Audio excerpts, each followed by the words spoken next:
বুধবারে হয়ে গেল বোনপোর বিয়ের রিসেপশন, যেটা তোমরা আগের ভিডিওগুলো দেখেছো গায়ে হলুদ থেকে একদম বিয়ে অবধি। তো এটা রিসেপশনের ভিডিও দেখছো। আর আমাদের মানে নতুন বৌমা, নতুন ব্রাইডকে কেমন লাগছে, কেমন হলো বৌমা, সেটা তোমরা দেখে নাও। আর কেমন লেগেছে তোমাদের আমাদের নতুন ব্রাইডকে, সেটা তোমরা কিন্তু কমেন্ট করে আমাকে অতি অবশ্যই জানিও। তো এই হচ্ছে আমাদের মিষ্টি বৌমা, যেটা তোমরা কমেন্ট করে বলো যে কেমন হয়েছে। দেখো ব্রাইড বসতে না বসতেই ফটো তোলা আমাদের শুরু হয়ে গেছে। আর এই হচ্ছে পুচকুকে দেখে নিলে। আর এখন তোমাদের কিছু ফ্যামিলি ফটো আমি দেখাচ্ছি, এগুলো দেখতেই পাচ্ছ। এগুলো আমাদের পরপর চলে আসবে ফ্যামিলি ফটো।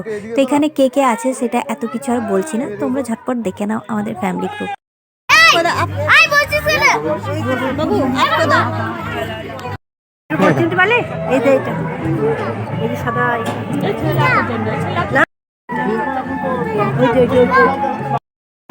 ভিডিও করে একটা শিল্পী শাশুড়ি আচ্ছা হয় 1 2